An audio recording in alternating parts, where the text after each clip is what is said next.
Is this the end for Annalena Baerbock? 5 mistakes that could cost the Green Party precious votes in the 2021 German elections.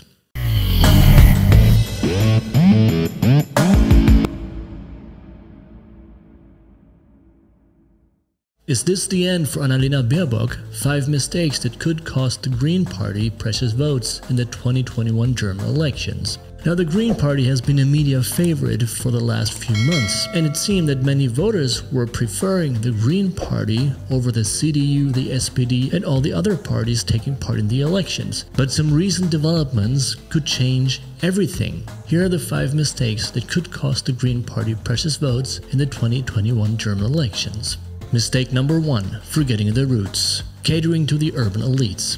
As strange as it might seem, the Green Party is actually not the party of the downtrodden poor or the farmers engaging in backbreaking labor on a daily basis, nor is it the party of factory workers, the proletariat. Indeed, it's the party of the financially well-off, SUV-driving, long-distance flying elites of the German cities, and therefore the party caters exclusively to the needs and demands of this elite voter base. Now, the problem is that these upper-class individuals are kind of out of touch with the rest of the population that usually lives in rural areas in Germany. Well, of course, in the beginning, the Green Party started out as this idealistic movement whose main goal was to protect the environment. So in the early days, the Green Party engaged in many demonstrations against the German government's environmental policies, which utterly disregard environmental protection. So the Green Party was far from being part of the political establishment. But these days have long been over.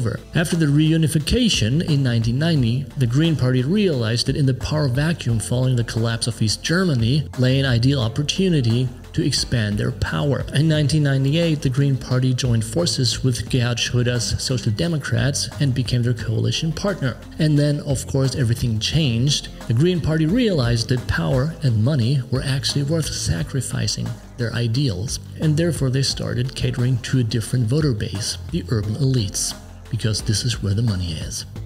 Mistake number 2. Ignoring the rural areas. So the Green Party's main clientele is not the rural area voters, not the farmers, but the wealthy bankers' wives, academics, and the city-dwelling civil servants. So it has always seemed strange to many people that the party engaging in demonstrations against environmental policies is not actively promoting cutting down forests in rural areas to put up wind turbines there in order to produce electricity. Well, the problem is, of course, why do you cut down forests? Aren't you for environmental protection? So it doesn't seem to be rational or make any sense from a green point of view. Or does it actually? The thing is that because most of the voters of the Green Party and the Green Party members themselves usually live in big cities, they do not see or hear the wind turbines. By the way, when it comes to providing energy, the wind turbines are quite ineffective. And so Germany is fortunate to have neighbors like France and Poland who are willing to sell their surplus nuclear energy to the energy-starved Germans. Now, talking about catering to the city elites, it's quite obvious that the Green Party has a big problem when it comes to elections in states that have a large rural area population. This year, the state of Saxony held elections, and although the Green Party was hyped by the media as the sure winner of the elections, they finished with a stunning 5.9% of all votes, which shows that voters in these areas do not agree with green policies. And it also shows that the environmental problem the Green Party sees are actually problems the urban elites care about, but the Germans in rural areas have to deal with different matters on a daily basis. But all of this kind of makes sense when you realize that the Green Party as a big political party is relying on donations. If you need donations from wealthy donors, it seems to be a good idea to win over the wealthy elites and the big corporations than wasting your time trying to squeeze the unwashed masses for money. Mistake number 3. Do as I say, don't do as I do.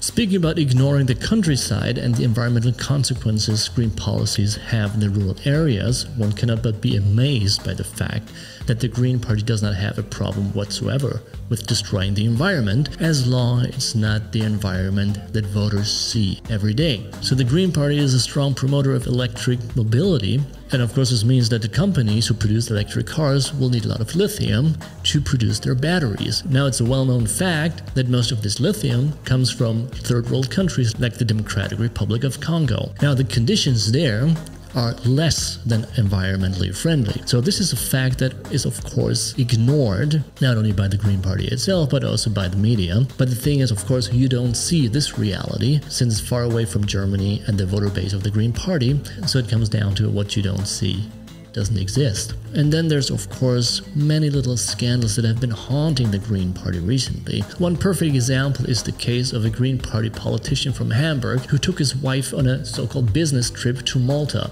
Of course, they had to live in a 5-star hotel. In Malta, they were enjoying yacht trips and lavish seafood banquets. Naturally, all of this was covered by German taxpayers. Needless to say that this politician and his wife went by plane because it's much easier and more convenient, and the Green Party's insistence on not flying only applies to regular citizens. And another fun fact, the members of the Green Party are actually the most frequent flyers of all legislators in the German parliament. But I guess they're doing these things in order to save the planet. Mistake number 4, being inauthentic. Today's Green Party is not the Green Party from 30 years ago. In the beginning, supporters of the Green Party were wearing self-made clothes, they were living in farming communities, they were trying not to waste water. But ever since the Green Party went into the parliament, things have changed significantly. Nowadays, the Greens are not wearing self-made clothes anymore, but Armani suits, and are permanent members of the boards of big corporations. They're not riding bicycles anymore, why would you? No, because you have a driver now. The turning point for the Green Party was, of course, in 1999, when Germany tried to join the war against Yugoslavia. Now, the German foreign minister at that time was one of the first Greens, Joschka Fischer, and he was one of the strongest supporters of the war, which in the end made him a very rich man. So it's interesting to see how the Green Party evolved from ecological movement to a vital part of the German establishment. And it's not surprising that the Green Party has become a welcome partner of the economic elites.